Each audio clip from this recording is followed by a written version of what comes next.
Apa kabar? Haleluya, iya betul ya. Apapun keadaannya kita tetap selalu berkata Tuhan Yesus baik. Oke. Tetap semangat dan sukacita ya saudara-saudara ya. Oke, amin. Oke, bulan lalu tema gereja kita adalah berdoa, ya kan? Dan bulan ini temanya adalah bersekutu. Saya sangat merasakan bahwa saya yakin bahwa tema itu bukan sembarangan tema yang diberikan oleh gereja ya. Saya yakin itu pasti semua yang menentukan tema itu pasti dituntun dengan tuntunan Roh Kudus ya.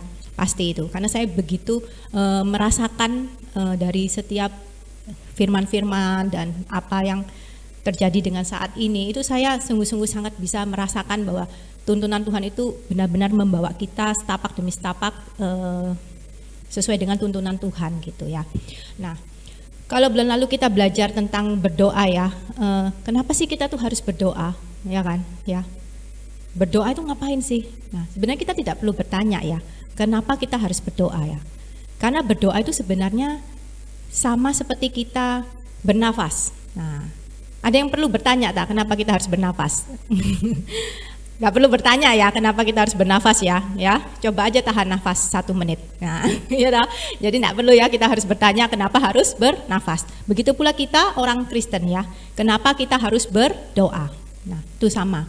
Jadi kita hidup ini ya, andalan kita, kekuatan kita itu hanya dengan berdoa. Ya. Di sini siapa yang tidak bisa berdoa, ya kan? Pasti semua bisa berdoa ya kan. Nah, ngapain berdoa diajarin? Aku ya bisa lah berdoa lah ya gitu ya. Nah, ya kan. Siapa di sini yang doanya masih belum dijawab?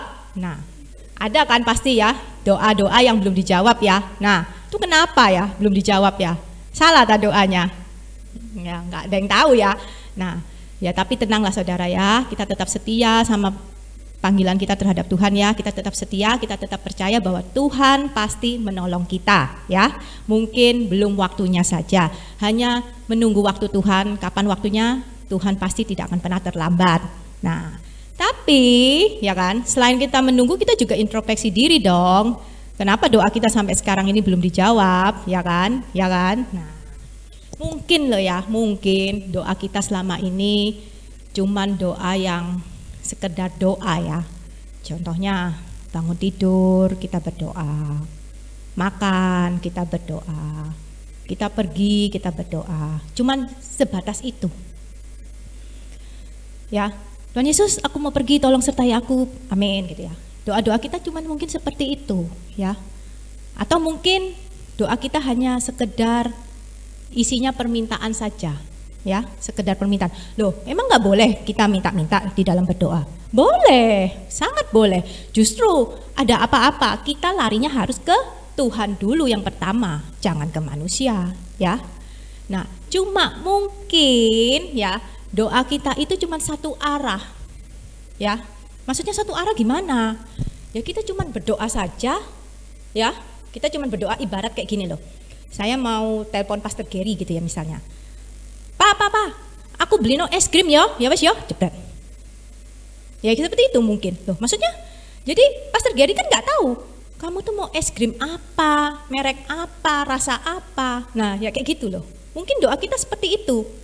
Kita nih belum selesai ngomong, kita sudah minta ya, Tuhan ini mau ngomong, kita sudah tutup line teleponnya itu. Ya toh. Nah, jadi gimana kita bisa tahu jawaban dari Tuhan? Kalau kita aja belum apa-apa sudah kita tutup teleponnya, ya, gitu loh. Jadi ya, makanya itu kita tuh jangan berdoa itu cuman hanya sekedar untuk minta minta permohonan aja, ya. Masuk lebih dalam lagi, ya, ke dalam hadirat Tuhan. Itu ibaratnya kita kayak masuk di dalam hadirat Tuhan itu, kita datang ke rumah Tuhan, itu kita cuman baru di depan pintu, kita baru cuman tok tok tok gitu aja. Tuhan Yesus gitu ya, aku mau ini kayak gitu. Tapi kita tidak mau masuk lebih dalam lagi ke dalam rumahnya Tuhan, ke dalam hadiratnya Tuhan. Di mana di dalam rumah itu begitu banyak hidangan yang sudah disiapkan, yang disajikan. Tapi karena kita kesusu pulang, ya udah, akhirnya kita tidak mendapatkan apa-apa, ya, gitu ya. Nah, jadi belajarlah mulai saat ini kita untuk berdoa itu tidak hanya satu arah ya saudara-saudara ya. Sebenarnya Tuhan itu nggak kesepian, dia nggak butuh kita gitu loh ya. Dia nggak butuh kita, maksudnya kita yang justru butuh Tuhan gitu loh ya. Tapi kenapa kok kita itu harus lebih dekat lagi dengan Tuhan? Supaya apa tujuannya? Jadi seperti ini ya, supaya kalau kita berkomunikasi dua arah, kita itu bisa merasakan Tuhan itu seperti apa, dia berbicara kepada kita itu seperti apa. Saya ambil contoh seperti ini ya. Saya mengenal Pastor Gary pertama kali itu kan tahun 2000 ya kan, 2000 ya. Jadi kan sudah sekitar 24 tahun.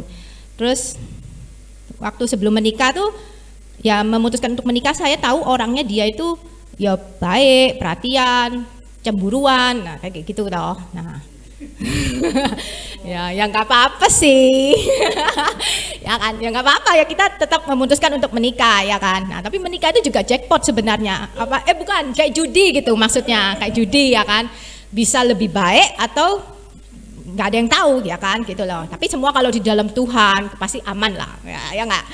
Ya wes toh, ternyata setelah menikah ya puji Tuhan, haleluya amin, ya dapatnya jackpot. Nah gak menyangka ternyata orangnya luar biasa lah, family man, bisa masak, perhatian, pokoknya wes, pokoknya luar biasa. Ya. Apa?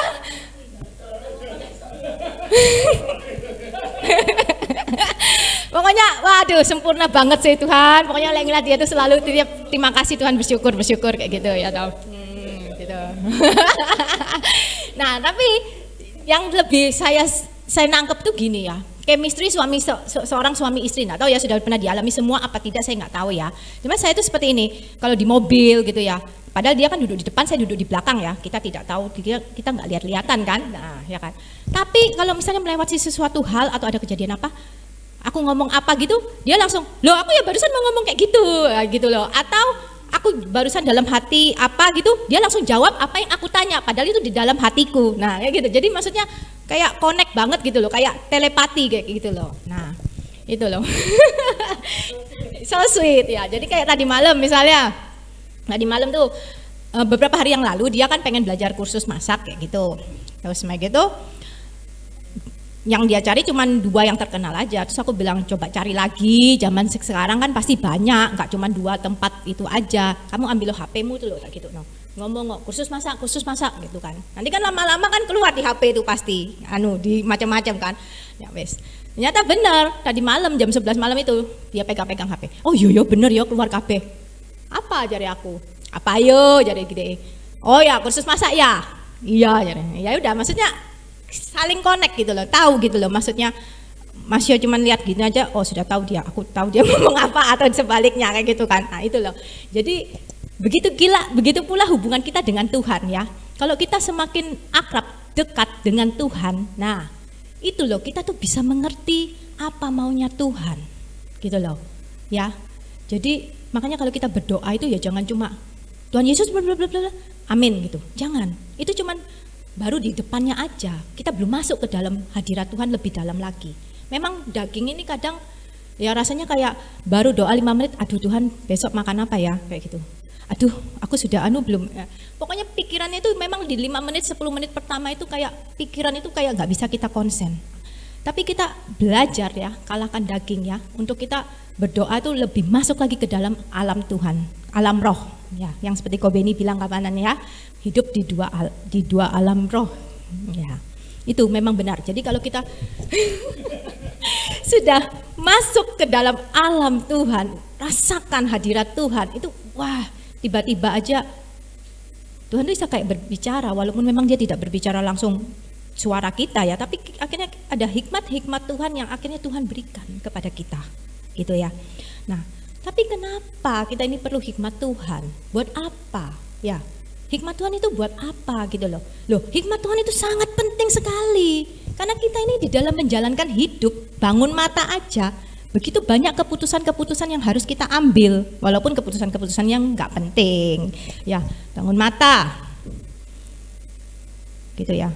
Aduh, hari ini aku mau kemana ya? Pergi nge-gym atau pergi ke mertua ya. Nah. Ya kan, itu juga keputusan ya nggak? Nah, itu juga perlu hikmat Tuhan ya. Perlu gym atau datang mertua, nah, kan gitu. Ya kan, begitu banyak keputusan-keputusan yang harus kita ambil dalam setiap hari yang kita jalani. Jadi kita di dalam hari-hari itu jangan sampai kita itu salah mengambil keputusan, dan kita perlu hikmat Tuhan. Oleh karena itu kita harus selalu melekat erat dengan Tuhan. Jadi yang dimaksud dengan bersekutu itu apa? Yaitu kita berdoanya lebih masuk lagi ke dalam hadirat Tuhan. Kita berkomunikasi dua arah. Ya memang Tuhannya nggak bercakap-cakap dengan kita secara langsung ya. Tapi kalau lama-lama kita masuk ke dalam hadirat Tuhan, nanti bisa merasakan bahwa jamahan kuasa Tuhan itu pasti kita rasakan ya. Oke, Pak Hendro bisa apa itu Yosua 10 ayat 12 sampai 14 ya. Nah, kita dekat dengan Tuhan, bersekutu dengan Tuhan itu bukan karena Tuhan kesepian atau apa ya, tapi karena memang kita yang harus butuh tuntunan Tuhan ya. Tapi dekat dengan Tuhan itu ada bonusnya loh, saudara-saudara ya. Tapi kita kalau dekat dengan Tuhan jangan mengharapkan bonus ya. Nanti kalau bonusnya nggak keluar gimana THR-nya, ya kan? Tambah kecewa lagi ya nggak? Ya nggak. Yang penting kita sama Tuhan harus tulus dan ikhlas. Yosua 10 ini dah. Wah, aku salah dah.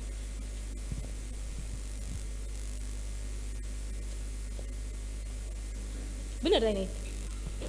Ayat 12.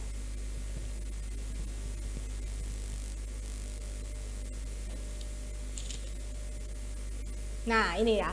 Ya, ini ya. Saya mau kasih contoh bonus. Kalau kita bisa melekat dengan Tuhan, kita bisa berbicara dengan Tuhan ya. Saya mau kasih bonus ya. Ini. Lalu Yosua berbicara. Nah, ini sama ya dengan kita bersekutu dengan Tuhan ya, berkomunikasi dengan Tuhan ya.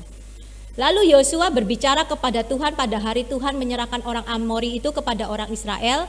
Ia berkata di hadapan orang Israel, "Matahari, berhentilah di atas Gibeon, dan engkau bulan di atas lembah Ayalon." Loh, matahari kok bisa disuruh berhenti ya? Ini memang benar-benar suatu kejadian yang pernah terjadi dan tidak akan pernah terjadi lagi ya. Karena memang dahsyatnya kuasa Tuhan kita ya. Lanjut Pak Hendro. Maka berhentilah matahari dan bulan pun tidak bergerak sampai bangsa itu membalaskan dendamnya kepada musuhnya. Bukankah hal itu telah tertulis dalam kitab orang jujur? Matahari tidak bergerak di tengah langit dan lambat-lambat terbenam kira-kira sehari penuh. Lanjut. Belum pernah, nah ini, ada hari seperti itu, baik dahulu maupun kemudian, bahwa Tuhan mendengarkan permohonan seorang manusia secara demikian. Sebab yang berperang untuk orang Israel ialah Tuhan. Amin saudara-saudara.